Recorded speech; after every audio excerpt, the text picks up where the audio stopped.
नमस्कार, मैं सुनीता कथा मंथन में आप सबका स्वागत करती हूँ। कथा मंथन में आज सुनिए मालती जोशी जी की कहानी शापित शैशव। मालती जोशी जी की अन्य कहानी आपको हमारी प्लेलिस्ट से मिल जाएंगी।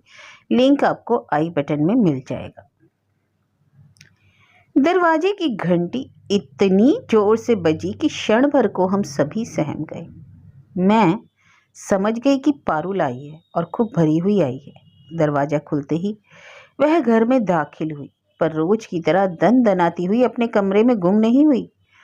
रसोई के दरवाजे पर खड़े होकर उसने तीखी आवाज में पूछा, आपने नीलम के यहाँ फोन किया था?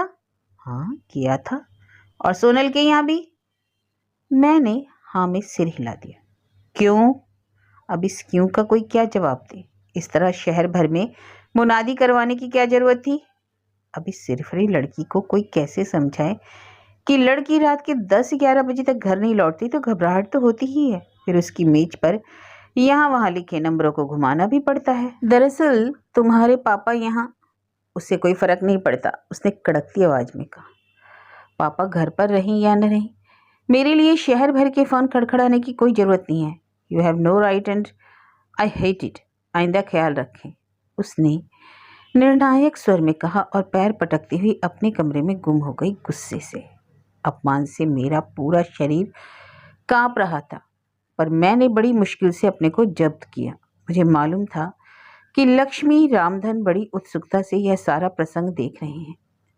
उत्तेजना से उनकी आंखें फटी जा रही हैं। वे शायद रात से ही घात लगाए बैठे थे कि अब कुछ अभूतपूर्व होकर रहेगा। एक तो सौतेली माँ का ठप्पा और दूसरे बिटिया का ऐसा घनघोर अपराध। पर मैंने उन्हें निराश ही किया। मैं तो अपनी कोई भी प्रतिक्रिया व्यक्त ही नहीं करना चाहती थी, पर एकदम चुप्पी लगा जाना भी शायद मेरे हक में अच्छा न होता।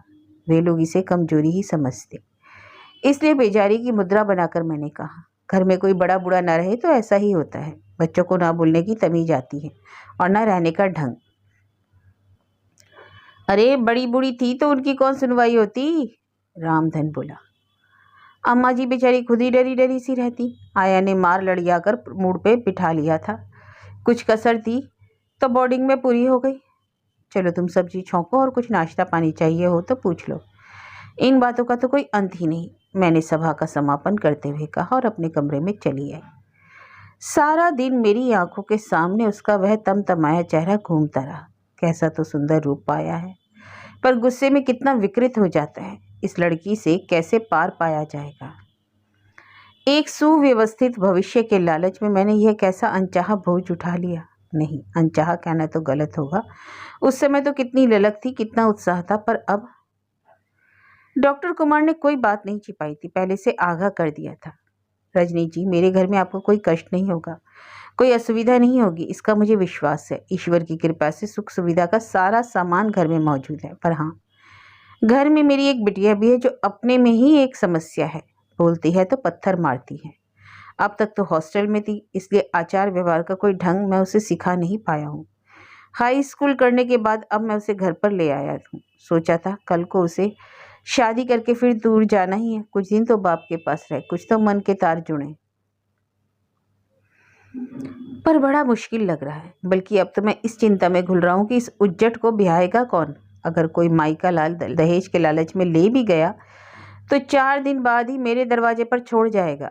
इसीलिए पत्नी की मृत्यु के इतने वर्षों बाद मैंने फिर से शादी करने का फैसला कर लिया है। सोचता हूँ घर में सौतेली ही सही, माँ आएगी तो एक वातावरण बनेगा, कुछ संस्कार जगेंगे। ईमानदारी की बात तो यह है कि यह शादी मैं अपने लिए नहीं, अपनी बेटी के लिए कर रहा हूँ। सच है, डॉक्टर कुमार ने कोई बात छिपाई नहीं थी, लेकिन फिर भी मैं स्थिति की भयावहता की कल्पना नहीं कर पाई थी। बल्कि मैंने तो यह रिश्ता एक चैलेंज के रूप में, एक चुनौती के रूप में स्वीकार किया था। 35 वर्ष की आयु में मुझे 17 साल की लड़की की माँ बनने में कोई आपत्ति नहीं थी। अब लगता था उस 17 वर्षीय आफत को देखे बिना ही यह चुनौती स्वीकार करना मूर्खता थी, पागलपन था। मेरी और पारुल की पहली मुलाकात ही बड़ी लोमहर्षक थी। बिटिया को उसकी सहेली के यहाँ छोड़कर डॉक्टर केवल एक दिन के लिए इंदौर आए थे। हमारी शादी बहुत ही सादे समारोह में संपन्न हुई। भोज का आयोजन भी लंबा चौड़ा नहीं था। भैया ने केवल कुछ चुनिंदा दोस्तों और परिजनों को ही बुलाया था। फिर भी रात के 11 बज ही गए। भाभी उतनी रात को विदा करने के लिए तैयार नहीं थी, पर इनकी जिद के आगे उन्हें हार माननी पड़ी। कोई बारात की विदाई तो थी नहीं। हम दोनों ही कार में बैठकर चले तो 4 बजते बजते घर पहुंच गए। मैंने कभी नहीं सोचा था कि मेरे लिए बंधनवार सजे होंगे या किसी ने अल्पना डाली होगी, और मैंने यह भी नहीं सोचा था कि शहनाई की मंगल ध्वनि मेरा स्वागत करेगी, कि ढोलक की थाप से पूरा मोहल्ला गुंजायमान होगा। हम लोगों की शादी तो एक अनुबंध मात्र थी। भैया भाभी ने उसे एक उत्सव का रूप दे दिया था, बस। इस और वह उत्साह नहीं होगा, यह मुझे मालूम था। फिर भी मुंह अंधेरे अंधेरे अपने ही हाथों से ताला खुलकर घर में दाखिल होते हुए मन बुझ गया। वेलकम होम, उन्होंने औपचारिकता बरती। थैंक यू, मैंने शिष्टाचार निभाया। थोड़ा सा मुस्कुरा दी ताकि मेरी हताशा जाहिर ना हो। थक गई हो ना, अभी आराम कर लो। इतनी रात में घर क्या देखोगी? जी हाँ, अभी तो अपना ही कमरा दिखा दीजिए। कमरे में जाते ही मन प्रसन्न हो गया। लगा कि आने वाले के सम्मान में इसे नए सिरे से सजाया गया है। डोर मैट से लेकर बाथरूम में रखे टॉवल तक सब कुछ नए नए, नया भी और ताज़ा भी। मन के किसी कोने में जो एक कांटा सा था, मैं किसी की बासी गृहस्थी सजाने जा रही हूँ, वह कसक एकदम दूर हो गई। वॉश लेकर बाहर आई तो देखा ये कॉफ़ी लिए मेरी प्रतीक्षा कर रहे हैं। थैंक यू, मैंने मग उठाते हुए कहा, पर यह धन्यवाद मेरी औपचारिकता नहीं थी। मेरे हृदय से उनका आभार माना था। इस समय सचमुच कुछ पीने का मन हो रहा था, पर घर में कोई था ही नहीं जो अनुरोध करता, और अपने आप बनाना कुछ अच्छा नहीं लग रहा था। मैं सचमुच कृतज्ञ थी। मुझे आते ही रसोई में पैर नहीं देना पड़ा। मैं तो सोच रही थी अब तो सुबह होने को है, सोकर क्या होगा, पर कब आंख लग गई पता ही नहीं चला। सुबह उठी तो दिन काफ़ी चढ़ चुका था और ये तैयार हो चुके थे। आज छुट्टी नहीं लेंगे? मैंने कातर स्वर में पूछा। जल्दी लौट आऊँगा, इन्होंने मुझे आश्वस्त किया। आओ नाश्ता कर लेते हैं, मैं रुका हुआ हूँ। नाश्ते की मेज पर ही रामधन से मुलाकात हुई। उसी ने फिर से लक्ष्मी से मेरा परिचय करवाया। ये मेरी गृहस्थी के 2 आधार स्तंभ हैं, इन्होंने परिहास में कहा, पर मुझे तो तीसरे की तलाश थी। आखिर मुझसे रहा नहीं गया, पूछ लिया, बिटिया से नहीं मिलवाएंगे? क्षण भर को उनके चेहरे पर असमंजस के भाव उभरे। वह शायद बेबी तो सवेरे ही लौट आई है, रामधन ने सूचना दी। बुलावे का? नहीं नहीं, रहने दो, हम ही चले जाएंगे, इन्होंने तुरंत कहा, और इतनी फुर्ती से खड़े हो गए मानो पल भर की भी देर की तो रामधन बिटिया को बुला लाएगा। आओ, इन्होंने कहा, और मैं घिसटती सी उनके पीछे चल दी। मुझे आश्चर्य भी हो रहा था और बुरा भी लग रहा था। क्या मैं इस योग्य भी नहीं कि कोई उत्सुकता से झांकी ले? मिलने के लिए ठेठ कमरे में ही जाना पड़ेगा। पिछले बरामदे से सटा हुआ सबसे आखिरी कमरा उसका था। दरवाजा बंद था और भीतर माइकल जैक्सन चीख रहा था। इन्होंने नॉक किया। खुला है, अंदर से कर्कश आवाज आई। दरवाजा ठेलकर हम दोनों भीतर गए। बिस्तर पर औंधी लेटी वह कोई पुस्तक पढ़ रही थी। हमें दिखते ही जीन्स में कसी उसकी टांगों का हवाई नृत्य थम गया। ओह पापा, आप हैं? मैं समझी रामधन होगा। इन्होंने आगे बढ़कर पहले कैसेट बंद किया, फिर गंभीर स्वर में बोले, निकी, निकी, मेरा मतलब है इनसे मिलो, ये तुम्हारी मम्मी है। ओह आई सी। बस, इससे ज़्यादा कोई प्रतिक्रिया नहीं। उसने अपनी पोज तक नहीं बदली। इन्हें भी बुरा लगा, एकदम चीखे, निक्की, यह क्या है? Care are your manners, you have any tag से उठकर बात नहीं कर सकती तुम? वह एकदम उछलकर खड़ी हो गई, अपने छोटे छोटे बालों को गर्दन के एक झटके के साथ पीछे फेंकते हुए बोली, आपकी आज्ञा शिरोधार्य है पिताश्री। लीजिए, मैं खड़ी हो गई। अब अगर आप चाहेंगे तो मैं माताश्री की चरण वंदना भी कर सकती हूँ। गुस्से से इनका चेहरा तमतमा उठा। मुझे डर हुआ कहीं ये बेटी को एक झापड़ ही ना रसीद दे। मैंने अपनी दोनों हथेलियों से उनका दाहिना हाथ थाम लिया। सोचा मेरे स्नेह के उत्ताप से उनकी उत्तेजना कुछ तो कम होगी। चलिए, मैंने मनुहार की और इन्हें उसी तरह थामकर बाहर ले आई। बाहर आकर देखा लक्ष्मी और रामधन दोनों कमरे की ओर कान लगाए बैठे हैं। उन्हें जरूर ही निराशा हुई होगी। एक बात का यकीन जरूर आ गया कि इस घर में अगर कोई भी नाटक हुआ तो दर्शकों का अभाव नहीं रहेगा। अपने कमरे को की सुरक्षित 4 दीवारी से में आकर मैंने खुलकर सांस ली। इतनी देर से दम जैसे घुटा जा रहा था, लेकिन ये अब भी गुस्से से थर थर कांप रहे थे। प्लीज रिलैक्स, मैंने इनके बालों में उंगलियां फिराते हुए कहा। अपरिचय की सारी दीवारें संवेदना के उस प्रवाह में बह गई। कुछ क्षण बाद ये भी नॉर्मल होने लगे। सॉरी रजनी, इन्होंने भर्राई आवाज में कहा। अरे फॉरगेट इट, मैंने इन्हें आश्वस्त करते हुए कहा। विश्वास कीजिए, मैंने किसी बात का जरा भी बुरा नहीं माना है। आप जरा उस लड़की की ओर से तो सोच कर देखिए।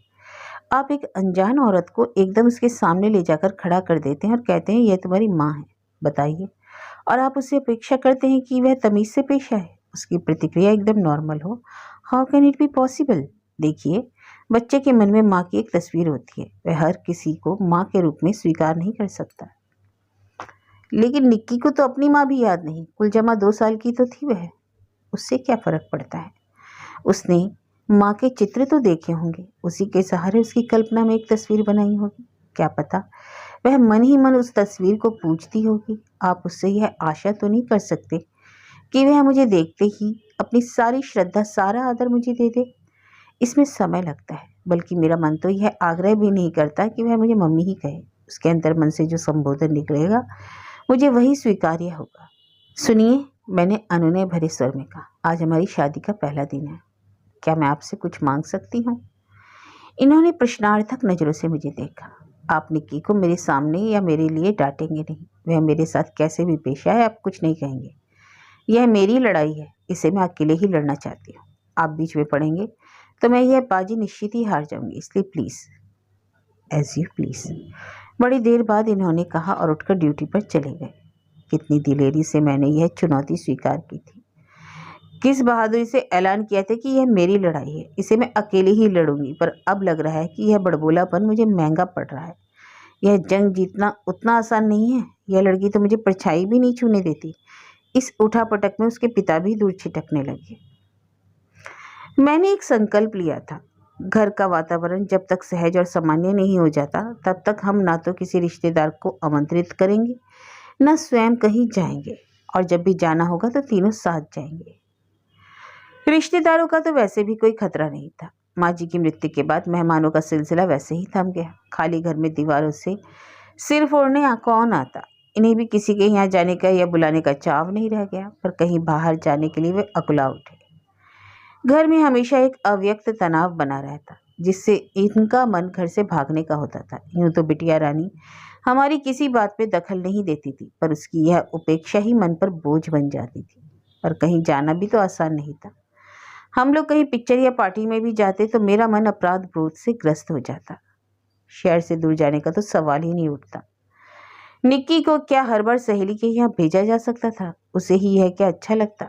घर पर उसे नौकरों के भरोसे छोड़ना भी संभव नहीं था। लोग बाग माखौल नहीं उड़ाएंगे। तुम हर बार उसके बीच में क्यों ले आती हो? ये झल्ला थे। लेकिन उसे एकदम नज़रअंदाज भी तो नहीं किया जा सकता। मैं समझा थी। आखिर एक दिन मैंने कह ही डाला, आप ही ने तो कहा था कि यह शादी आप सिर्फ बिटिया के लिए कर रहे हैं। हाँ कहा था, इच्छी के। तो क्या इसी की सजा दे रही हो मुझे? और फिर 2 दिन तक बच्चों की तरह मुंह फुलाए घूमते रहे।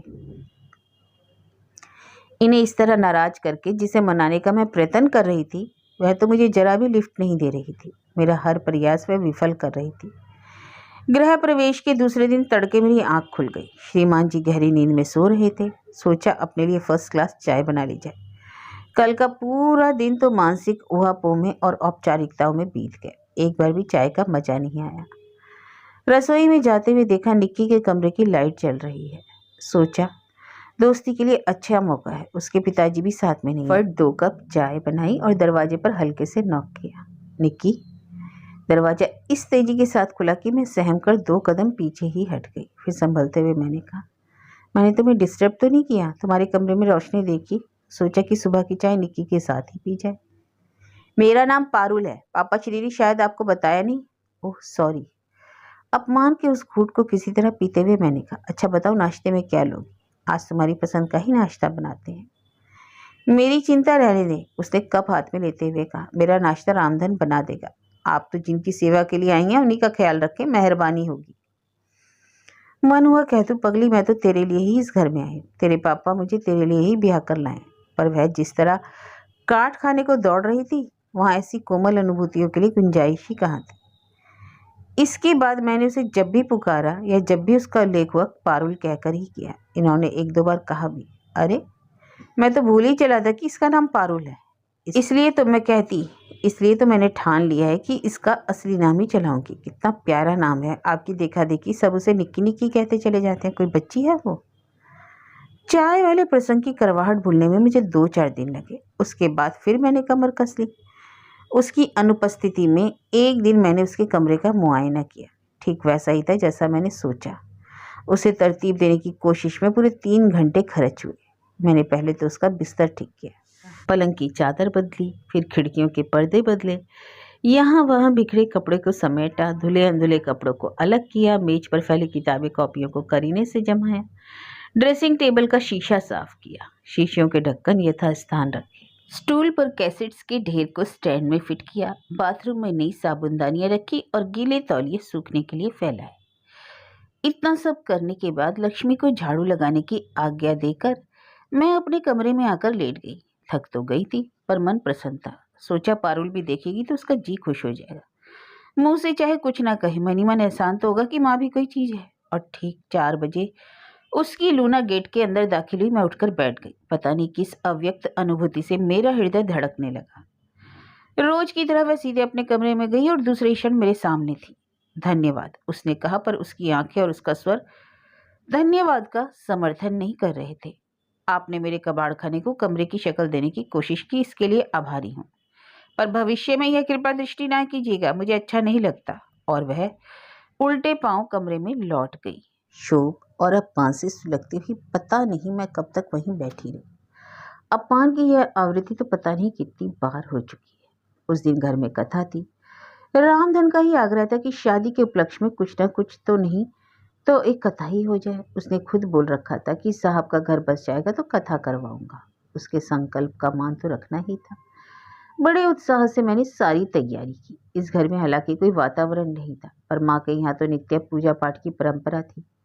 सुबह शाम ठाकुर जी की आरती होती थी। धूप अगरबत्ती की महक से सारा घर सुवासित हो जाता था। मंत्रोच्चार से एक मंगलमय पवित्र वातावरण की सृष्टि होती थी। अपने उस परिवेश को उस दिन के लिए मैंने इस घर में भी जीवित कर लिया। बड़े मनयोग से पूजा स्थल को सजाया, संवारा, सुंदर अल्पना से अलंकृत किया।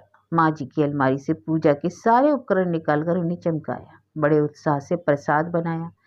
विधि विधान से पूजा हुई, कथा बाची गई और जब आरती का समय आया, पता नहीं क्यों मुझे दुर्बुद्धि हुई और मैंने लक्ष्मी से कहा, बिटिया को आवाज़ दे दो, आरती हो रही है। बिटिया रानी कमरे में अवतरण हुई। जीन्स और लूजर, उसकी रोज की पोशाक, पर पता नहीं क्यों पंडित जी के सामने जरा संकोच हुआ है। और जब आरती लेने का समय आया तो मुझसे नहीं रहा। बेटे, जूते पहनकर आरती नहीं लेते। बस वह एकदम पलट कर चली गई। ना आरती ली, ना प्रसाद दिया। मन एकदम खराब हो गया। मेरे ही अनुरोध पर इन्होंने अपने 1-2 मित्रों को सब परिवार खाने पर बुला लिया था। सोचा था जरा उत्सव का वातावरण हो जाएगा, पर उल्टे मातमी सन्नाटा सा छाया रहा।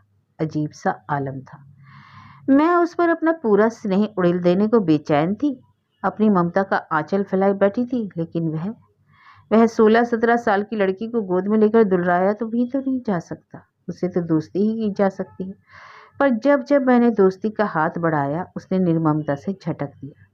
जब जब प्यार से उसे कुछ समझाना चाहा, तो बिच्छू सा डंक मारकर उसने मुझे आहत कर दिया। और कल रात तो हद हो गई। महारानी सुबह 8 बजे जो कॉलेज गई तो रात तक लौटी ही नहीं। ये सेमिनार के लिए दिल्ली गए हुए थे। मेरी तो चिंता से जान सूख गई। रामधन से कहा कि पास पड़ोस से कोई सहेली रहती हो तो पता कर लो, पर उसने साफ मना कर दिया।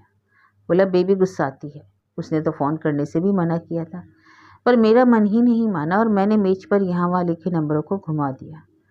2 जगह तो कुछ पता नहीं चला, पर तीसरी ने बताया कि शायद मैच खेलने गई है। आप इस नंबर पर पता कर लें।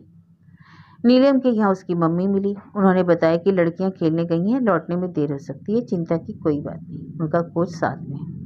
अगर बहुत रात को लौटेगी तो पारुल को भी अपने यहाँ सुला लेंगी। मैंने उन्हें धन्यवाद देकर फ़ोन रख दिया। संकोच के मारे यह नहीं पूछा कि क्या खेलने गई है और कहाँ गई है। एक माँ को इतना तो मालूम होना चाहिए। वैसे इतने दिनों में मैं यह तो जान ही गई थी कि पारुल टेबल टेनिस खेलती है और अपने कॉलेज की को रिप्रेजेंट करती है। जानकर सचमुच खुशी हुई थी, पर इसका यह मतलब तो नहीं कि आपको बिना पूछे हर कहीं जाने की आज़ादी मिल गई। अगर कार्यक्रम ऐन वक्त पर तय हुआ है, तब भी फ़ोन तो किया ही जा सकता है। रात मैंने कैसे काटी मैं ही जानती हूँ। डॉक्टर घर पर नहीं थे, नहीं तो मैं इतनी रात उसे घर पर ले आती और सारे आदर्शों को ताक पर रखकर खूब खरी खोटी सुनाती। सोचा तो यही था कि सुबह जैसे ही वे घर में दाखिल होगी और खूब उसे आड़े हाथ लूंगी, लेकिन हुआ तो यह नहीं, उल्टे मुझी पर बरसकर चली गई और मैं बस चुपचाप सुनती रही।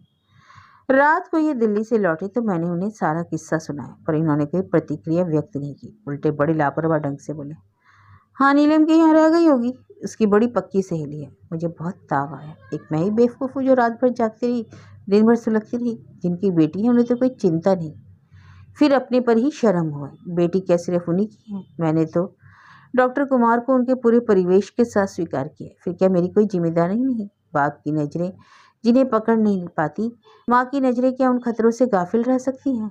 सुबह मैंने फिर निश्चय कर ही लिया था। पतिदेव को रोज की तरह चाय नाश्ता देकर हॉस्पिटल भेज देने के बाद मैं फुर्सत में थी।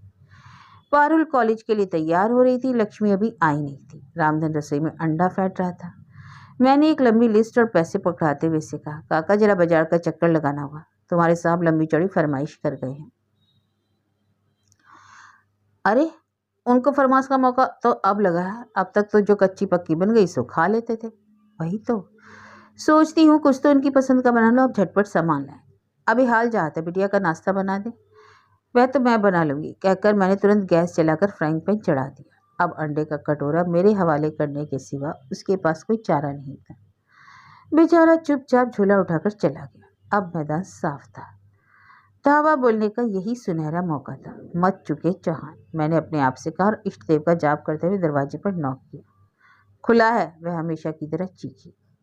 नाश्ते की सजी हुई ट्रे लेकर मैंने कमरे में प्रवेश किया। वह ड्रेसिंग टेबल के सामने खड़ी थी। शीशे में मेरा प्रतिबिंब देखते ही चौंक पड़ी। आप? हाँ। नाश्ते की ट्रे छोटी टेबल पर रखते मैंने सहज स्वर में कहा, रामधन जरा जरूरी काम से बाजार गया है। मैंने ऑमलेट बनाने की कोशिश तो की है, देखना जरा ठीक से बना है कि नहीं। वह तुनक कर बोली, आपने क्यों तकलीफ की? मैंने आपसे 1000 बार कहा है। मुझे याद है, मैंने उसे टोकते हुए कहा, पर वो क्या है ना बिटिया अग्रारी कि तुम्हारी बदकिस्मती से तुम्हारे पापा मुझे ब्याह कर लाए हैं। इस रिश्ते से अब घर के हर कमरे पर मेरा हक हो जाता है और घर के हर सदस्य की भूख प्यास देखना मेरा फर्ज बन जाता है। वह चकित थी। मुझे आतंकित करने का उसका प्रयास व्यर्थ हो गया। वह खींच कर बोली, आखिर आप कहना क्या चाहती हैं? बताती हूँ, मैंने इत्मीनान से पलंग पर बैठते हुए कहा, क्योंकि जो बात मैं कहने के लिए आई हूँ उसे कहे बिना तो मैं यहाँ से जाऊंगी नहीं। और मुझे मालूम है कि तुम्हें मेरा कमरे में आना जरा भी अच्छा नहीं लगता, इसलिए भलाई इसी में है कि तुम मुझे शांति से सुन लो, ताकि तुम्हें भी जल्दी छुटकारा मिले और मैं भी अपना काम देखूं। शोभ, आश्चर्य और हताशा के मिले जुले भाव चेहरे पर लिए वह सामने वाली कुर्सी पर धम से बैठ गई। बोलिए, यह हुई ना बात, तो अब सुनो। कल तुम गुस्से में थी, मैं भी नौकरों के सामने तमाशा नहीं करना चाहती थी, लेकिन आज एक बात ध्यान से सुन लो। जब भी तुम्हें कहीं बाहर जाना हो या आने में देरी की संभावना हो, घर पर बता कर जाया करो। अगर समय पर प्रोग्राम बने तो फोन कर दिया करो। परसों वाला किस्सा दोबारा रिपीट ना हो। यह आपका हुक्म है, ऐसा ही समझ लो। पर मैं हुक्म सुनने की आदी नहीं, मानना पड़ता है। पारुल, तुम तो हॉस्टल में रह चुकी हो और जानती हो वहाँ भी एक डिसिप्लिन होता है। यहाँ तो आज़ादी से रहने दीजिए, यह तो घर है। आज़ादी का मतलब स्वच्छंदता नहीं होता बेटे, घर में तो अनुशासन बेहद जरूरी है। हॉस्टल में तो वार्डन होता है, परंतु घर में तो स्वयं ही अपने नियामक होते हैं। क्यों? घर में आप है तो? और उसने चिढ़कर कहा, आप तो घर को जेल बनाकर रख देंगी। जेल? हाँ हाँ, और क्या, कौन सी कसर छोड़ी है आपने?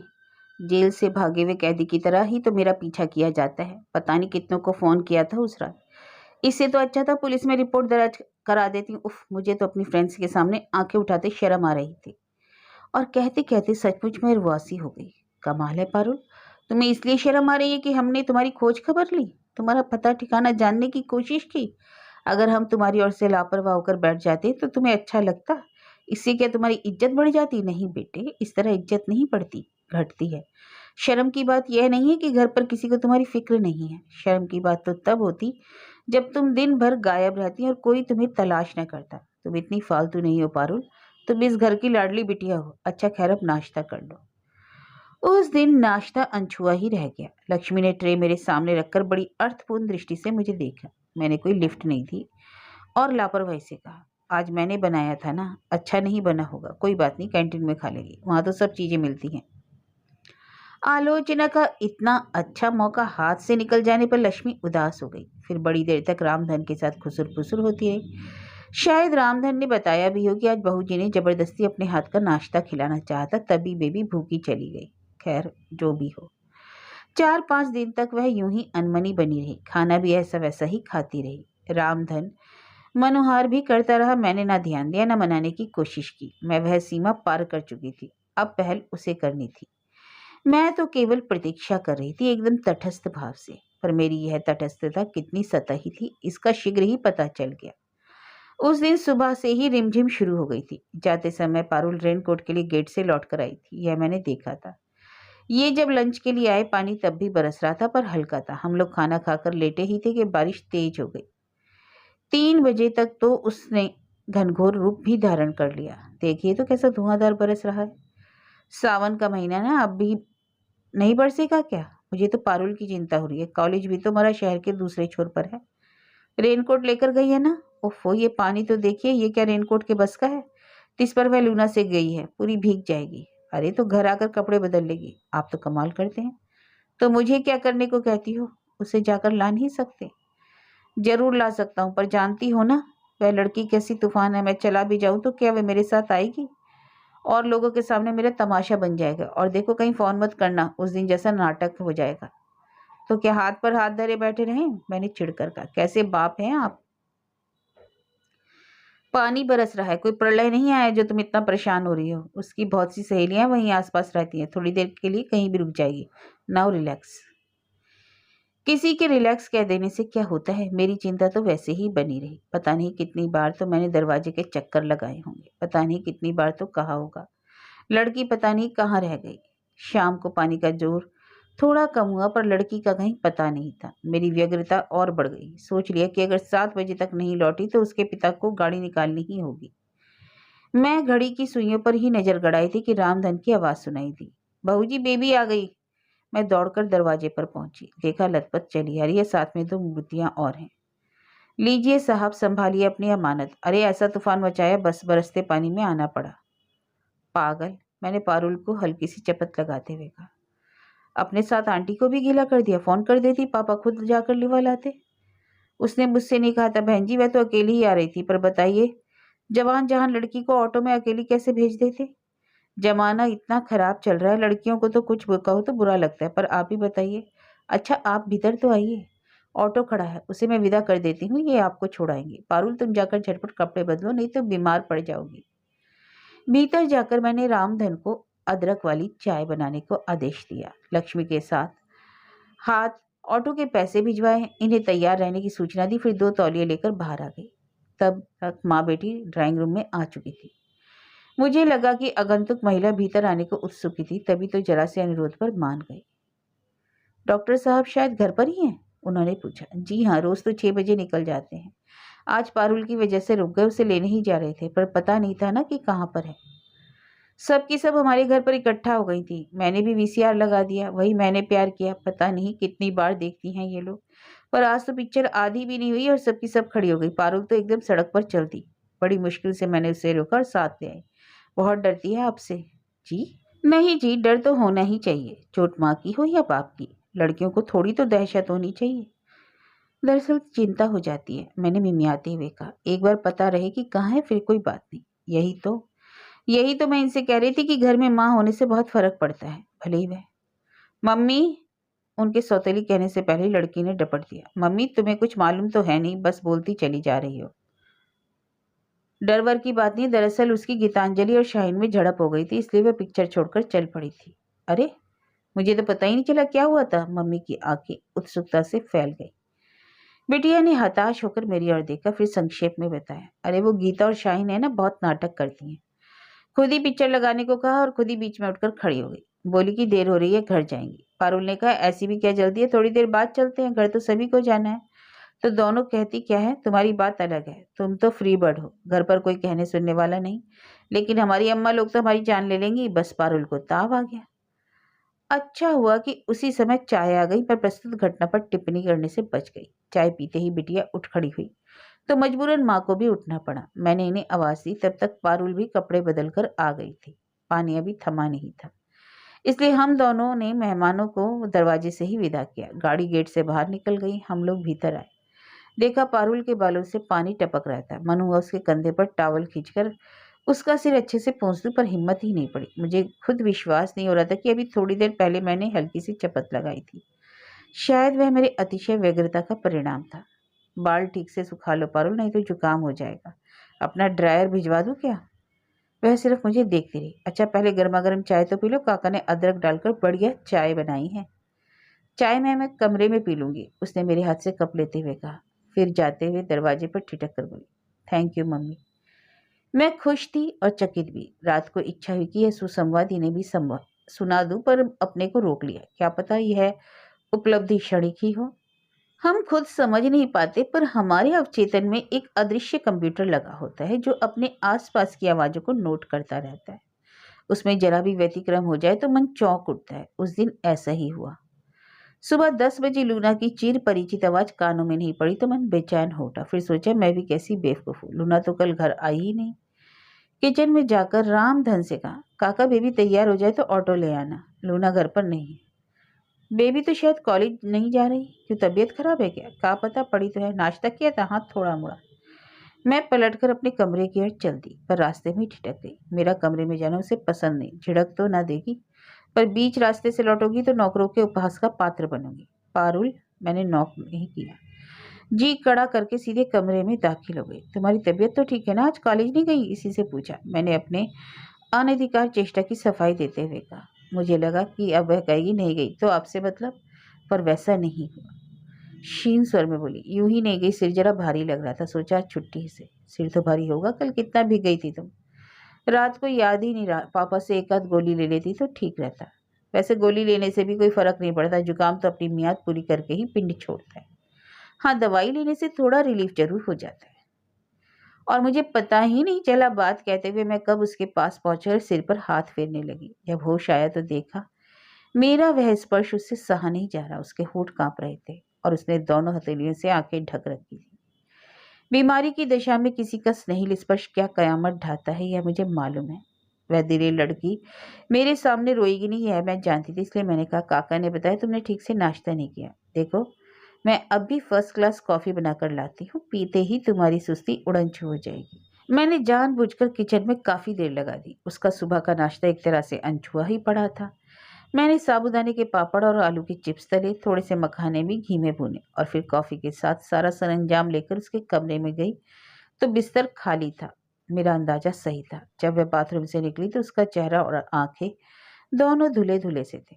थैंक यू मम्मी, उसने कप हाथ में लेते हुए कहा। मन हुआ कि उससे कहूँ, माँ को यूँ बार बार धन्यवाद नहीं देते, पर अपने को रोक लिया। मम्मी कह देने से ही कोई माँ नहीं हो जाती। जिस दिन वह मुझे माँ कहकर स्वीकार करेगी, औपचारिकता की यह दीवार अपने आप टूट जाएगी। रामधन काका गाड़ी चला लेते हैं ना? हाँ, क्यों?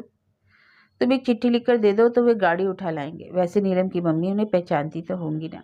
लेकिन नीलम के यहाँ क्यों जाएंगे? गाड़ी तो छाया की है। तो कल जो आई थी वह छाया थी? और क्या, उसी के घर तो कॉलेज पास पड़ता है, इसलिए गाड़ी वहां रख देती हूँ। वह तो बेचारी बहुत अच्छी है, पर उसकी mummy she is such a bore. और उन्हें अपनी ये नीलम की मम्मी, आपने नीलम की मम्मी समझ लिया? ओ नो, नीलम सुनेगी तो सिर पीट लेगी। तुम्हारे पापा भी सिर पीट रहे थे, कह रहे थे कि कहाँ फंसा दिया मुझे। पूरे रास्ते एक मिनट को भी चुप नहीं रही। उनकी तो औरतों की भगजग सुनने की आदत भी छूट गई है, इसलिए अच्छा खासा ओवरडोज हो गया होगा। बहुत जरा सी थी, पर हम दोनों हंसी से लोटपोट हो रही थी। मेरे गले में फंदा ही पड़ गया। इस घर में आने के बाद पहली बार मैं इतना खुलकर हंसी थी। पारुल को भी मैंने पहली बार हंसते हुए देखा था। लगा था यह हंसी हमारी छाती में पता नहीं कब से जमी हुई थी। गलती मेरी ही थी। हंसी का दौर थमते ही उसने कहा, मुझे ठीक से इंट्रोड्यूस करवाना था, पर मेरा मूड उस समय इतना ऑफ था। हाँ, नीलम ने, मेरा मतलब है कि छाया ने बताया था। वह चुप रही। पर उसकी मम्मी क्या समझी पता है? उन्हें लगा कि तुम मेरे डर से जल्दी घर भाग रही हो। ओह गॉड, शी इज इम्पॉसिबल। मैं एकदम गंभीर हो गई। सोचा, जो बात मैं इतने दिनों से मन में घुमड़ रही है उसे कह डालने का यही मौका है। हम दोनों के बीच ऐसे तरल क्षण पता नहीं फिर कब आए या नहीं। पारुल, एक बात कहूं? मेरे संजीदा अंदाज पर चौंक पड़ी। बहुत दिनों से तुमसे ये कहना चाह रही थी पारुल कि मुझ में और जो भी दुर्गुण है, मैं डरने की चीज नहीं। मुझसे तुम्हें अब कोई खतरा नहीं है। आप छाया की मम्मी को इतना सीरियसली लेने लगेंगी तो हो चुका। तुम गलत समझ रही हो। छाया की मम्मी ने तो बस इतना किया है कि मुझे अपनी बात कहने का मौका दिया है। तुम यह डर अपने मन से एकदम निकाल दो पारुल कि मैं तुम्हारी किसी चीज में हिस्सा बटाने आई हूँ। जायदाद का मुझे लोभ नहीं। मुझे तो एक घर, एक जीवन साथी की तलाश थी। वह मुझे मिल गया, साथ ही प्यारी सी बिटिया भी। अब मुझे कुछ नहीं चाहिए। इत्मीनान रखो, मैं तुमसे तुम्हारे पापा का प्यार भी नहीं छीनूंगी, बल्कि मैं तो अपने हिस्से का प्यार भी तुम्हें देना चाहती हूँ। वह कुछ देर तक एकटक मुझे देखती रही, फिर धीरे से बोली, जायदाद की बातें तो मैं नहीं समझती। जहां तक पापा के प्यार का सवाल है, आप सारा का सारा ले सकती हैं, उसमें मेरा हिस्सा नहीं रहे, कभी रहा ही नहीं। मैं स्तब्ध रह गई। इतनी छोटी सी लड़की और कितनी बड़ी बात कह गई, कितनी बड़ी और कितनी कड़वी। बेटे, मैंने उसे सहलाते हुए कहा, प्यार जताना भी एक कला है जो सबको नहीं आती। खासकर पुरुष तो इस मामले में बहुत ही कम जानते हैं। अपने प्यार का प्रदर्शन करना उनके लिए बहुत कठिन होता है। क्या इसलिए उनके प्यार पर शक करना चाहिए? अगर वे गुस्सा जता सकते तो प्यार जताने से परहेज क्यों करते हैं? प्लीज मम्मी, आप उनकी वकालत मत कीजिए। उन्हें मैं आपसे बहुत पहले से जानती हूँ, उन्हें भी और उनके सब चहेतों को भी। इस घर में मुझे जितना प्यार, जितनी नफरत मिली है, सब मेरे मन में दर्ज है। वक्त आने पर सबका हिसाब बराबर करूंगी। आवेश में तमतमाया उसका वह चेहरा देखकर मुझे दहशत होने लगी। इतनी सी बच्ची और मन में इतना विष, अच्छा नहीं लगा। पारुल की हमउम्र अपनी भांजी और भतीजियां याद आई, जो तितली की तरह उड़ती फिरती हैं। जीवन का कोई सुख दुख उन्हें ज्यादा देर तक व्यापता नहीं। और यह लड़की, कितनी घाटी है इसके मन में। सहज स्नेह से वंचित बचपन इसे एकदम खूंखार बना गया। प्यार तो मुझे बस एक ही ने किया था, वही थी जिसने मुझे ममता का अर्थ समझाया। पर लोगों से यह भी नहीं देखा गया। मृत्यु पर तो किसी का वश नहीं है ना पारुल। मैं अपनी माँ की बात नहीं कर रही, वह तुनक कर बोली। उनके प्यार का तो स्वाद भी मुझे याद नहीं। मैं तो दीदा की बात कर रही हूँ। दीदा? हाँ, मेरी आया थी वह। पर मेरे लिए तो माँ ही थी। उसने ही मेरे लिए वह सब कुछ किया जो एक माँ अपने बच्चे के लिए करती है। मेरी पूरी दुनिया थी दीदा, मेरी ढाल थी, मेरी कवच थी। उसके रहते कोई मेरी तरफ आंख उठाकर भी नहीं देख सकता था। फिर वह चली क्यों गई? वह क्यों जाती? परम पूजनीय दादी जी को फूटी आंख नहीं सुहाती थी ना, इसलिए बीमारी के बहाने उसे निकाल बाहर किया। कितनी बड़ी थी उस समय तुम? यही कोई 8 साल। दिद्दा को तो भेज दिया, पर दादी से क्या कुछ संभलता था? मुझे फिर उठाकर नानी के यहाँ पटाखा है। नानी बेचारी बिस्तर से लगी थी। घर में मामी का राज था। उन्होंने सुबह शाम जली कटी सुनाकर मेरा खून सुखा डाला। फिर साल भर बाद वापस छोड़ गई कि हमारे बस का नहीं। फिर बुआ जी का आगमन हुआ। आप बुआ जी से मिली? नहीं तो जरूर मिलिएगा, जी खुश हो जाएगा। दादी की 2 कॉपी है। उन्हें तो लगा शायद उन्हें रिमांड होम का गार्डन बनाकर भेज दिया है। आते ही शुरू हो गई। 6 महीने में ही तंग आ गई। दादी से भी देखा नहीं गया। बोली लड़की को उठाकर हॉस्टल में डाल दो। पापा तो ठहरे श्रवण कुमार। माँ की बात टालने का सवाल नहीं था। और कितनी बड़ी थी तुम तब? 12वां चल रहा था। घर छोड़ने का दुख तो क्या होता। हाँ, हॉस्टल की सख्ती रास नहीं आई कुछ दिन, फिर आदत पड़ गई। लेकिन जैसे ही पापा श्री को पता चला कि इसे हॉस्टल लाइफ रास आ गई है, घर ले आए। आप कहती हैं कि वे मुझे प्यार करते हैं, तो एक बार तो उन्होंने पूछा होता कि निक्की तुम्हें क्या अच्छा लगता है, किसके पास रहना चाहोगी, कहाँ रहोगी? बस मनमानी करते रहे। जैसे निक्की ना हुई कोई गुड़िया हो गई, जहाँ चाहो पटक दो। ये आखिरी बात कहते कहते उसका आवेश रुलाई में बदल गया। मैं विस्मित थी। कभी सोचा भी न था कि यह नन्ही सी जान अपने अंदर इतना दुख, इतनी वेदना, इतना आक्रोश समेटे है। मुझे आश्चर्य हो रहा था और एक ही सांस में वह मुझसे सब कुछ कैसे कह गई। यह सब अनजाने में ही हुआ होगा। यह दुख बरसों से उसके मन में कुंडली मारे बैठा होगा। निश्चित ही अपनी सखी सहेलियों से उसने कभी अपना दर्द बांटा नहीं होगा, नहीं तो उसमें इतना आवेग ना होता। अपनी हमजोलियों के बोध में तो उसकी प्रतिभा एक दिलेर लड़की की है। उसके सामने वह अपनी करुण गाथा कभी नहीं दोहराएगी। मेरे सामने वह इतना नहीं खुलती, पर अपने पापा के प्रति गुस्से का इजहार करते करते वह कब भावुक हो गई उसे पता ही नहीं चला। पारुल, मैंने शांत स्वर में कहा, अगर मैं कहूँ कि वे तुम्हारे साथ कुछ दिन रहना चाहते हैं, इसलिए तुम्हें हॉस्टल से ले आए, तो क्या विश्वास करोगी? उत्तर में उसने मुंह बिचका दिया। अच्छा सुनिए, वो दिद्दा के बारे में आप कुछ बता सकेंगे? अच्छे भले सो रहे थे, एकदम उठकर बैठ गए। आंखें ऐसे जल उठी मानो मैंने कोई अक्षम्य अपराध कर डाला हो।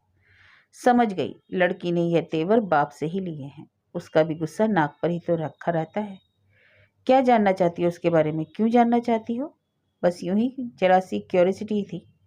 देखो, तुम्हारा समय ना कटता हो तो लाइब्रेरी ज्वाइन कर लो या किसी क्लब में जाना शुरू कर दो, लेकिन ये नौकरों चाकरों में बैठकर गप्पे लड़ाना बंद करो।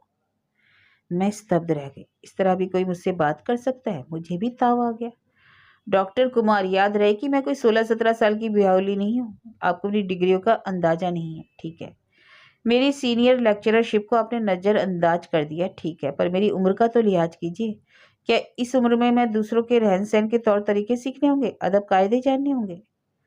वे जैसे जमीन पर आ गिरे। सॉरी डार्लिंग, बेवजह ऑफ हो गया था, उन्होंने अपराध से कहा।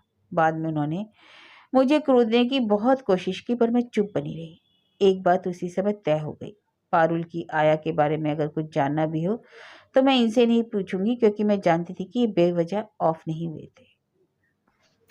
हमारी उस छोटी सी अंतरंग बातचीत के बाद पारुल में एक सुखद परिवर्तन आ गया था। जबरदस्ती उड़े अकेलेपन से वह जैसे एकाएक घबरा उठी। मैं किचन में होती तो मेरे इर्द गिर्द मंडराती रहती, अपने कॉलेज की, अपने सहेलियों की बातें सुनाती, लेक्चरर की नकलें उतारती। मैं सुनती और सोचती, कम से कम इस काम के लिए तो माँ का घर में होना जरूरी है, नहीं तो बच्चा किसके सामने अपना जमा खर्च खोलेगा, किसे अपनी विजय गाथा सुनाएगा, किससे अपनी व्यथा कथा कहेगा। अगर कोई सुनने वाला ना हुआ तो तरस जाएगा बेचारा। पारुल भी तो तरस गई थी। उसके मन में कितना कुछ जमा हो पाया था, वही तो धीरे धीरे बाहर आ रहा था। मन का भार हल्का होने से उसके चेहरे का संतप्त भाव भी बिला गया। एक अपूर्व कोमलता से उसका मुख उल्लासित हो गया था। और जब कुछ करने को नहीं होता तो हम दोनों ताश या कैरम खेलने बैठ जाती। रामधन काका हमें चाय और पकौड़े बनाकर दे जाते। एक दिन पारुल ने पूछ लिया, आप रामधन को काका क्यों कहती हैं? बुजुर्ग है ना, फिर इस घर के पुराने नौकर हैं, नाम लेना अच्छा नहीं लगता। मुझे तो ये बातें किसी ने क्यों नहीं सिखाई? सिखाने के लिए घर में कोई होना तो चाहिए, क्यों नहीं थे? इतने सारे लोग थे जिस इस बात पर डांटते रहते थे, फिर कायदे की बात कभी किसी ने सिखाई ही नहीं। दूसरे ही क्षण उसके चेहरे का तनाव कम हो गया। बोली, रामधन, मैं भी अब से तुम्हें काका कहूंगी। रामधन काका। रामधन हंस दिया। बेबी की इस सनक को उसने गंभीरता से नहीं लिया, और वह लेने लायक भी नहीं थी। बरसों की आदत इतनी आसानी से छूटने वाली नहीं थी। हाँ, लक्ष्मी और रामधन से बात करने का ढंग जरूर सौम्य हो गया था, लेकिन पापा से अभी तक उसकी कुट्टी बनी हुई थी। उनके हाथ पाते ही वे अपने दड़बे में घुस जाते। एक आध बार उन्होंने हमें साथ बैठे देख लिया था। हंसकर बाद में कहा था, युद्ध विराम चल रहा है, हाँ, अब आप नजर तो ना लगाइए। एक दिन प्रसाद दंपति आ गए थे। डॉक्टर प्रसाद कुमार के दोस्तों में से सबसे घनिष्ठ हैं। दोनों पति पत्नी बड़े ही हंसमुख, खुश मिजाज और मिलनसार हैं। यूं तो पारुल कभी भी मेहमानों के सामने नहीं आती, पर प्रसाद अंकल से उसकी पटती है। वे आते ही उसे खींचकर बाहर निकालते हैं, कॉलेज के हालचाल पूछते हैं, कभी कभी आइसक्रीम खिलाने बाहर भी ले जाते हैं। उनके बच्चों के साथ तो वह एकदम बच्ची बन जाती है। उनका गदगदा छुटकू, जो 9 साल के अंतराल से पैदा हुआ, बड़ा प्यारा है। पारुल तो उस पर जान देती है, देखते ही लपक कर उठा लेती है। उस दिन भी पारुल ने छुटकू को देखते ही किताब फेंक दी, फिर रवि, शशि और नन्हे हनी को लेकर सीधे छत पर चली गई। उन लोगों की धमा चौकड़ी की गूंज नीचे तक आ रही थी। दीदी, मिसेस प्रसाद बोली, अब आप भी एक प्यारा सा खिलौना ले आइए। निक्की को बच्चों का कितना शौक है, देख रही है ना। इस उम्र में बच्चे की कल्पना भी मेरे लिए हास्यास्पद थी। संनिहित स्वर में मैंने कहा, घर में जो 2 बच्चे पहले से हैं उन्हें ही तो मैनेज करना मुश्किल हो रहा है। नई मुसीबत मोल लेकर क्या करूंगी? कोई मुसीबत नहीं होगी भाभी, अपने आप दोनों रास्ते पर आ जाएंगे, घर में थोड़ी रौनक हो जाएगी, तो इस तरह भागते नहीं फिरेंगे। और क्या, भाई साहब तो जब देखो अपने मरीजों से ही घिरे रहते हैं। दीदी, आप भी कुछ कहती नहीं है। भाभी क्या कहेंगी, काम जो इतना फैला रखा है, समेटने में देर तो लगेगी। उस वक्त तो समय काटना एक समस्या थी। अकेला घर काटने को दौड़ता था, इसलिए बेचारा अपने को उलझाए रखता था। मैं दोनों की बातचीत तटस्थ भाव से सुन रही थी। एकाएक पूछ बैठी, आप इन लोगों को कब से जानते हैं डॉक्टर? कब से मतलब? हम लोग तो साथ में पढ़े हैं।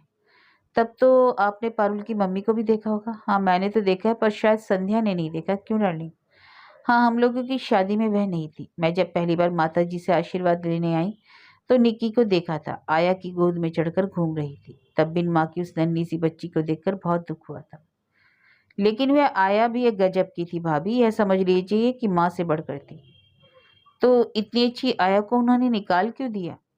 यह आपसे किसने कहते हैं? निकाला नहीं था भाभी, उसे टीवी हो गई थी। यहाँ घर में कैसे रखते। इलाज के लिए उसे हॉस्पिटलाइज तो करना ही पड़ा। कुमार ने खुद सारा इंतजाम किया था। वह जब तक ठीक नहीं हो गई, कुमार बराबर उसके इलाज के लिए पैसे भेजता रहा। उसके घर का पता जानते हैं? कुमार को मालूम होगा। नहीं, मैं उनसे नहीं पूछना चाहती। आप ही किसी तरह पता लगा सके तो लगाइए। पता तो खैर टीवी हॉस्पिटल से मिल भी जाएगा, पर बात क्या है, मैं उसे वापस बुलाना चाहती हूँ। पर क्यों? अब तो वह बहुत बूढ़ी हो गई होगी। निक्की को भी पर आया की जरूरत नहीं रही। 8-10 साल में कोई इतना बुढ़ाता नहीं डॉक्टर। और निक्की को अब भी उसकी जरूरत है। उसके अवचेतन में अब भी वह बसी हुई है। उसे खोने का दुख उसके मन में ताजा है। मैं चाहती हूँ वह फिर से यहाँ आकर और पारुल का बचपन लौटा दे। कुमार राजी होगा? है मेरा जिम्मा रहा।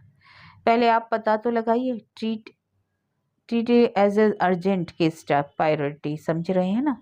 हाँ हाँ, बिल्कुल समझ रहा हूँ भाभी। उसके बाद लगातार 3-4 दिन तक मैं डॉक्टर प्रसाद के फ़ोन की प्रतीक्षा करती रही। चौथे दिन वे खुद आ गए। वह जानबूझकर ऐसे समय आए जब उनके मित्र घर पर नहीं थे। मैंने ही मन उनकी समझदारी की दाद दी। भाभी, मैंने आपका काम तो कर दिया है, मतलब गंगाबाई का पता तो लगा लिया, बट आई एम अफ्रेड आप उसे घर नहीं ला सकेंगी। क्या मतलब? मैं उसका पता लेने टीवी हॉस्पिटल गया था। वहाँ पता चला कि 6 महीने पहले ही उसे फिर भर्ती किया गया है। और यह भी पता चला कि इस बीमारी में वह बहुत अगले दौर में पहुंच गई है। क्या टीबी भी रिलैप्स होता है डॉक्टर? यह तो राज रोग है भाभी। इसे चाहिए अच्छी गिज़ा, अच्छी देखभाल। गरीबों के घर पर यह सब कहाँ से मैसर होता है? फिर अपना कोई होता तो देखभाल करता। मैं तो भाई के घर में पड़ी हुई थी। वहाँ तो अपने ही खाने के लाले होंगे। गंगाबाई बेचारी तो इन असुविधाओं की आदी भी नहीं है। शुरू से ही बंगलों में रही है। अच्छा खाया है, अच्छा पहना है। भाभी के पीहर में भी उसके ठाट थे और यहाँ भी उसका दबदबा था। दूसरे भाल में तो वह जी ही नहीं सकती थी।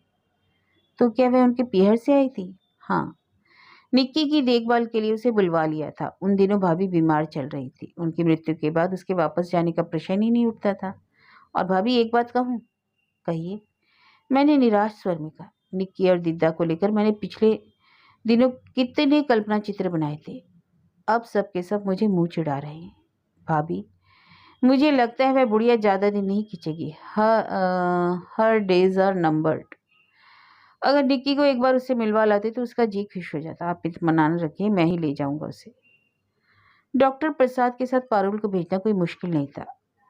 उनसे तो पारुल की दोस्ती थी और वादे के मुताबिक वे दूसरे ही दिन आकर उसे ले गए। उनके जाने के बाद मैं अपने दिवा स्वप्न में खो गई। पारुल आज कितनी खुश होगी। उसे लगेगा जैसे उसका बचपन लौट आया। और जब उसे पता लगेगा कि उसकी बिछड़ी हुई ममता से पुनः मिलवाने के लिए मैंने ही पहल की, तो वह कृतज्ञता से भर उठेगी। मन का सारा कलुष धुल जाएगा। प्रसाद अंकल उसे यह भी बताएंगे कि दिद्दा के इलाज का सारा खर्चा पापा उठा रहे हैं। फिर वह पापा को भी माफ कर देगी। और उसके पापा, वे तो कितने खुश होंगे। इस मधुर षड्यंत्र की मैंने भनक तक न लगने दी थी। अब पता चलेगा तो सिवा प्रशंसा के कुछ ना कर पाएंगे। उन लोगों को लौटने में कोई 2-2.5 घंटे लग गए। हॉस्पिटल शहर से दूर पहाड़ी पर जो था, मुझे लगा था गाड़ी से उतरकर वह सीधे मेरे पास दौड़ी आएगी। मेरे गले में अपनी दोनों बाहें डालकर कहेगी, hi mummy, you are so sweet. पिछले दिनों हम काफ़ी करीब आ गए थे। फिर भी एक औपचारिक दूरी बनी हुई थी, आज वह समाप्त हो जाएगी। लेकिन वह सीधे कमरे में चली गई। शायद अपना भावावेश मुझसे छिपाना चाहती हूँ। हाँ, प्रसाद जरूर थोड़ी देर बाद मेरे पास आकर बोले, बहुत खुश हुई बुढ़िया, बार बार बुलाई ले रही थी, माथा चूम रही थी, आपको और मुझे भी आशीष दे रही थी। लेकिन भाभी, उसकी हालत कुछ ठीक नहीं है। She is a collapse any time. तो अच्छा ही हुआ जो आप लोग हो आए, नहीं तो जिंदगी भर का बलाल रह जाता, मुझे भी और बिटिया को भी। आप ठीक कह रही हैं, उन्होंने उठते हुए कहा। उन्हें विदा करके मैं गुनगुनाती हुई सीधी पारुल के कमरे में गई। मुझे क्या मालूम था कि मेरी प्रतीक्षा से में भरी बंदूक की तरह तनी बैठी थी। मुझे देखते ही फट पड़ी। क्यों भेजा था मुझे वहाँ? किसकी साजिश थी? बचपन की एक मीठी सी याद मेरे मन में थी, उसे भी आपने तहस नहस कर दिया। सौतेली माँ है ना आप। मेरा इतना सा सुख भी आपसे सहा ना गया और आप सोच रहे हैं कि आपने बड़ा एहसान किया, मेरी पुरानी आय से मिलवाकर बड़ा नेक काम किया। पता नहीं कितनी देर तक वह इसी तरह बड़बड़ाती रही। मैं जड़मुख बनी उसके आरोपों को झेलती रही। प्रतिवाद करने का या आगे बढ़कर उसे सांत्वना देने का मेरा जरा साहस ना हुआ। उफ, मैं तो सोच भी नहीं सकती कि बचपन में इसी औरत ने मुझे पाला है। मुझे तो यह सोचकर भी झुरझुरी हो आती है कि मैं उसकी गोद में खेलती थी, उसके पास सोती थी। उसने बताया कि वह मुझे अपने हाथों से खाना खिलाती थी। छी, मुझे वहीं उबकाई आने लगी। उसका कमरा, उसका बिस्तर, उसके कपड़े किस कदर बास मार रहे थे। उफ! उसका दर्द मेरी पकड़ में आ गया। दीदा उसके लिए एक मधुर एहसास की तरह थी, पर इस मरणासन वृद्धा से उसका कहीं कोई मेल नहीं था। उसका रोग जर्जर शरीर देखकर वह कांप गई। उसका स्नेहिल स्पर्श उसे लिजलीजा लगा, एक तिलिस्म था जो टूट गया, और अब वह उन किस्सों पर आंसू भर आई थी। मैं उसे समझाना चाहती थी कि पारुल, वक्त की मार किसी को नहीं बख्शती। हम सब धीरे धीरे काल के उसी अंधकूप की ओर बढ़ रहे हैं। वहां सब कुछ विरूप हो जाता है, नष्ट हो जाता है, पर जीवन की नश्वरता का दर्शन समझने की भी तो एक उम्र होती है। पारुल तो अभी उस उम्र के दौर में थी जहाँ सब कुछ रसमय और रंगीन होता है। उसके लिए तो भविष्य का अर्थ विकास है, विनाश नहीं। वह इस कड़वे सच को, असुंदर यथार्थ को कैसे स्वीकारेगी? वह फिर लौट गई अपनी उसी कारा में जो उसने स्वयं निर्माण की थी। मैं फिर दूर फेंक दी गई। पहले भी हम दोनों में बोलचाल नहीं थी, पर तब इतना असहज नहीं लगता था। पर एक बार करीब आने के बाद फिर उसी स्थिति में लौट जाना बहुत कलेशकारक लगता था। उसके पापा अक्सर छेड़ देते, क्यों, युद्ध विराम समाप्त हो गया, संधि वार्ता विफल हो गई? तो मैं गुस्से में यह भी न कह सकी कि आप ही की नजर लग गई। बस शर्म से सिर झुका लेती। जीवन फिर पुराने ढर्रे पर चल पड़ा, एक रस और निरानंद। घर फिर द्वीपों में बट गया। इस बीच कई पर्व त्योहार आए, पर कोई हमें उल्लासित न कर सका। उल्टे वे हमें और अवसाद से भर गए। 30 सितंबर को पारुल का जन्मदिन था। मैं मन ही मन कब से उसकी प्रतीक्षा कर रही थी। अच्छा खासा हंगामा करने का प्लान था, सारी तैयारी भी कर रखी थी। पारुल ने बातों ही बातों में बताया कि अरसे से उसका जन्मदिन घर पर नहीं मना है। इतने दिन तक तो वह हॉस्टल में थी, पिछले साल पापा को याद ही ना रहा। मैंने तय कर लिया कि इस बार इतने सालों की कसर निकाल दूंगी, पर मेरा सोचा कुछ नहीं हुआ। पारुल ने साफ इनकार कर दिया। मैंने उसके लिए प्यारी सी ड्रेस खरीदी थी जो उसने नहीं पहनी। उसके लिए 3 रंगों वाला नाव के आकार का केक बनाया था जो उसने नहीं काटा। उसकी सहेलियों के लिए कलात्मक निमंत्रण पत्र बनाए गए थे जो उसने नहीं भेजे। मेरी सारी मेहनत व्यर्थ गई। दशहरे पर हम लोगों ने जबलपुर जाने का कार्यक्रम बनाया, उसने मना कर दिया। दीपावली पर हमने पूरे घर का रंग रोगन करवाया, पर उसने अपना कमरा खाली नहीं किया। मैंने रंगोली से पूरा आंगन कर भर दिया, पर उसने झांक कर नहीं देखा। घर में मैंने मिठाइयों के ढेर लगा दिए, पर उसने प्रशंसा का एक शब्द नहीं कहा। भैया दूज पर मैंने खास तौर से डॉक्टर प्रसाद के परिवार को आमंत्रित किया, पर उसने बच्चों को टीका नहीं किया। पहले की भांति अब वह मुझ पर फुफकारती तो नहीं थी, पर अपनी उपेक्षा से मेरे हर प्रयास को विफल कर रही थी। मेरी 4-5 महीने की लंबी छुट्टी समाप्त होने की थी और मेरा मन फिर से ज्वाइन कर लेने को हो रहा था। इस ऊब से बचने के लिए कोई उपाय भी तो नहीं था। मैं ईश्वर को धन्यवाद दे रही थी कि उसने मुझे समय पर सद्बुद्धि दे दी, नहीं तो मैं एकदम से इस्तीफा देकर ही आ रही थी।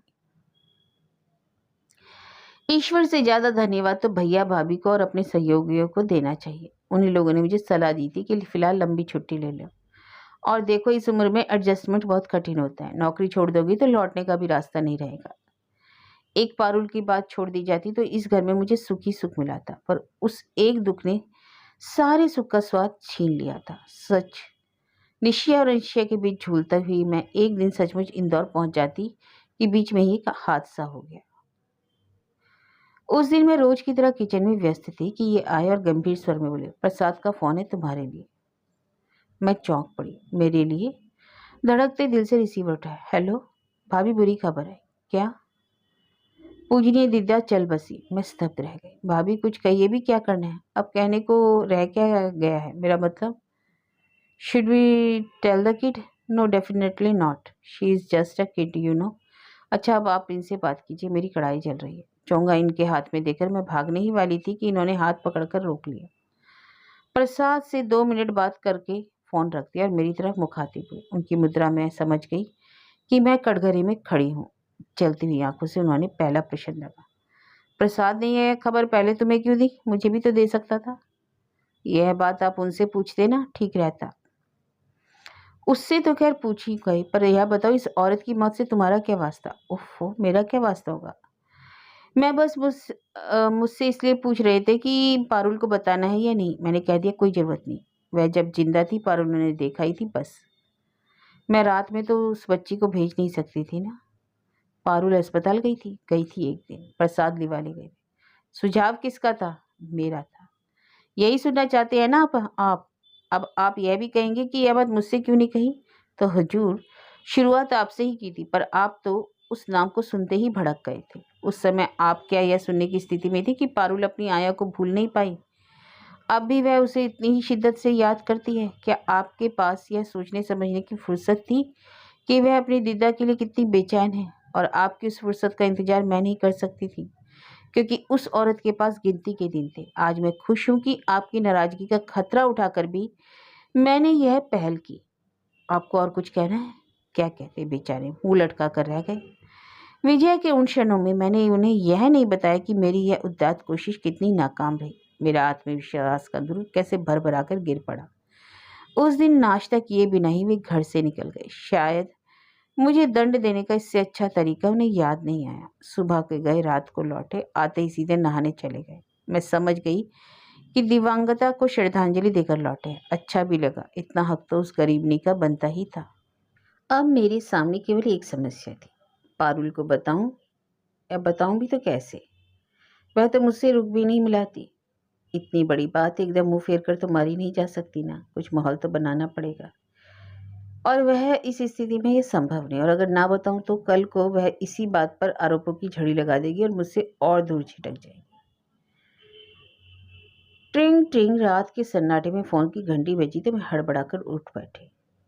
तब तक इन्होंने चौंगा उठा लिया था। जब तक वे बात करते रहे मैं बदहवासी उन्हें देखती रही। रिलैक्स डार्लिंग, उन्होंने फोन रखते हुए कहा। डॉक्टर के घर में जब तक घंटी बजती रहती है, तुम्हें अब तक आदत नहीं हुई? धीरे धीरे ही तो होगी, मैंने छेपते हुए कहा। दरअसल सुबह सुबह फोन पर यह खबर सुनी ना, तब से दिमाग खराब हो गया। फिर कुछ रुक कर पूछा, आप वहाँ गए थे ना? हाँ, जाना तो था ही, गया भी था, और कफन दफन का, मेरा मतलब है अंतिम संस्कार का सारा इंतजाम किया। क्या उनके परिवार वाले नहीं है? आए थे, पर सबके साथ हाथ हिलाते हुए चले गए।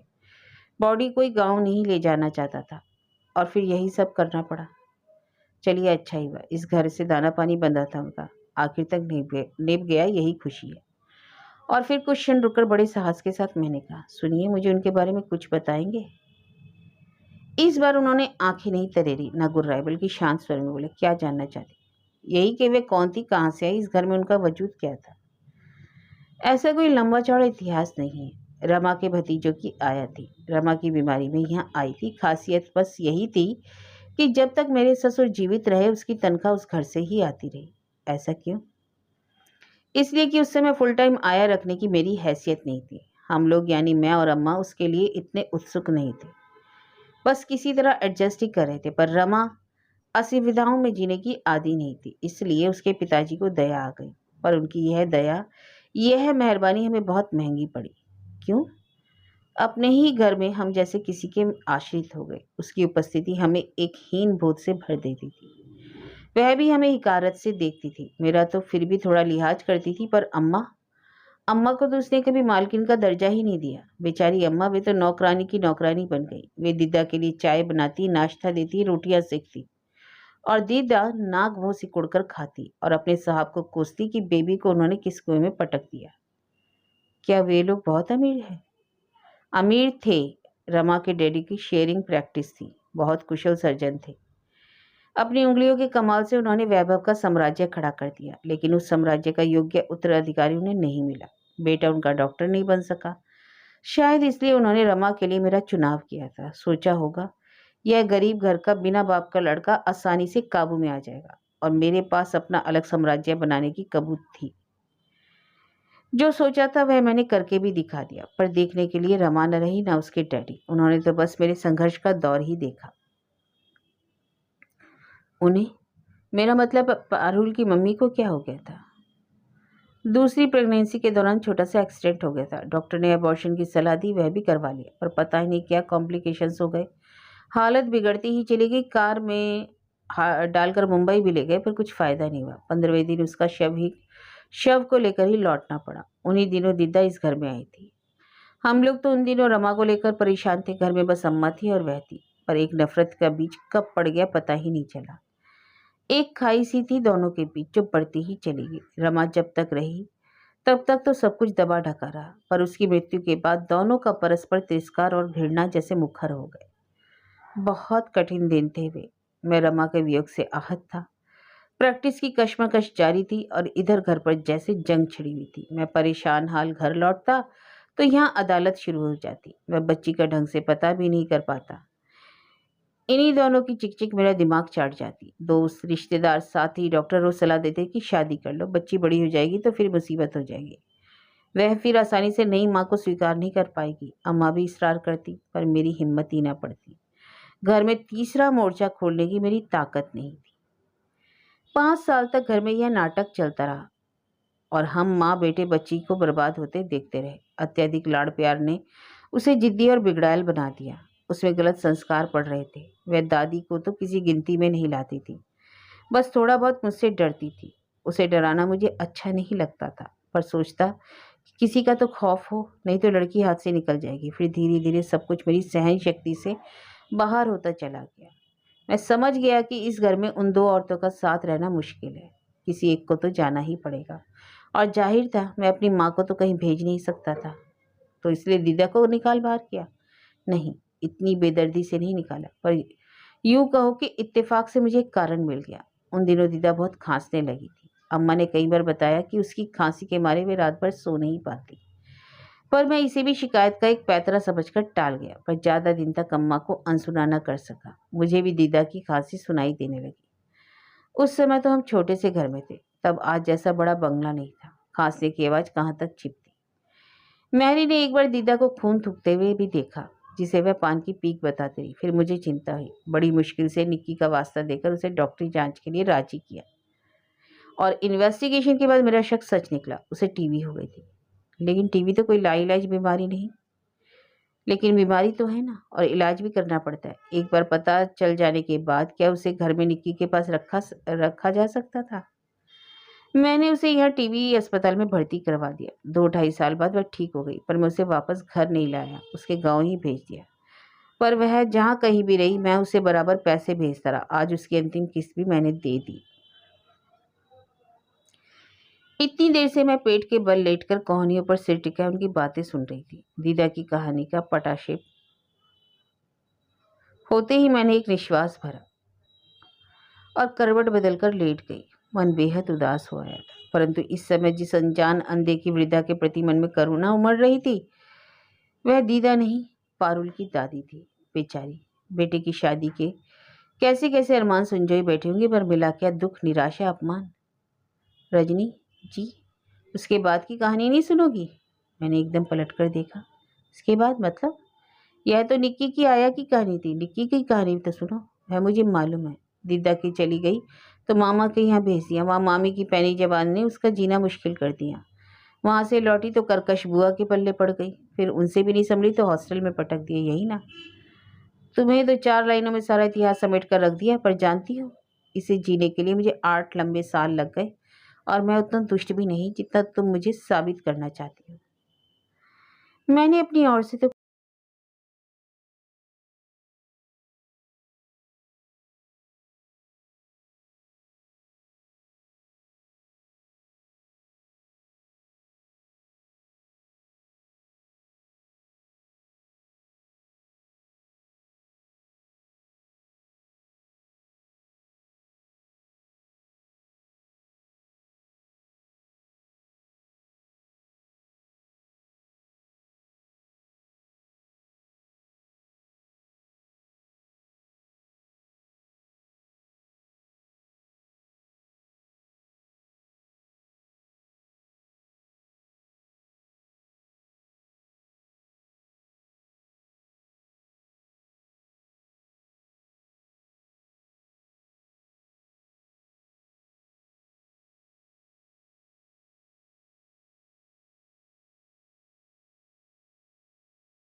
स्नेह से वंचित।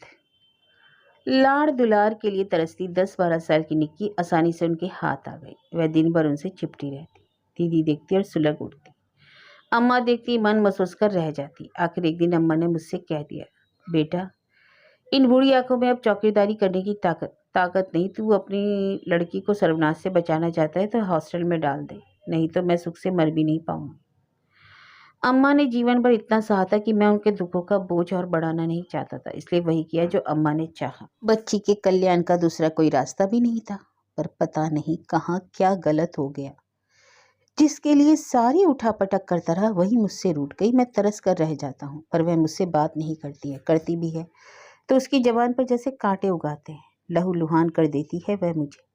उसकी आंखों में झांकती घृणा मुझे अपनी ही नज़र में छोटा बना देती है। मैं उससे इससे आगे वे बोल नहीं पाए। पुरुष थे इसलिए इसी से जब्त कर सके, नहीं तो फफक कर रो ही पड़ते। मुझे अपने ही ऊपर शर्म हो आई। हमेशा पारुल के लिए ही सोचती रही मैं।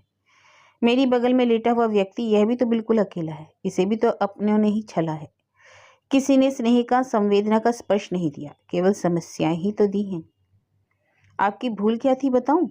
मैंने उनके बालों में उंगलियां फेरते हुए कहा। जिसके लिए आपने इतनी उठापटक की, उसके मन में झांकने की, वहां लिखी इबारत पढ़ने की आपने कभी कोशिश ही नहीं की। परिस्थितियों पर आपका वश नहीं था, मंजूर है, पर उनकी व्याख्या तो की जा सकती थी। अपनी मजबूरियां तो समझाई जा सकती थी। आपने सोचा होगा छोटी सी बच्ची है, क्या समझेगी। यहीं तो आप चुप गए।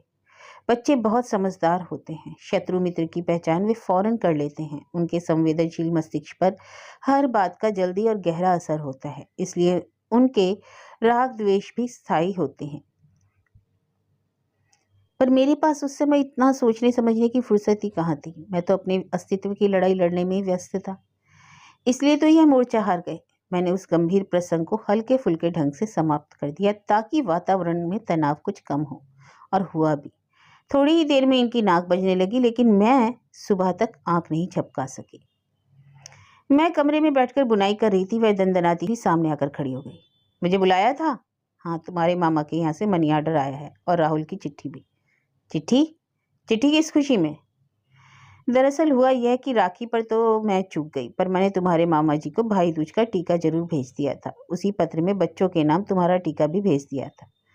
उसी का जवाब आया है। तुम्हारे मामा जी ने भी बड़ा सुंदर पत्र लिखा है। आप मेरे लिए रिश्तेदार क्यों जुटा रही हैं? मैंने आपसे उसी दिन कह दिया था मुझे कोई इंटरेस्टेड नहीं है।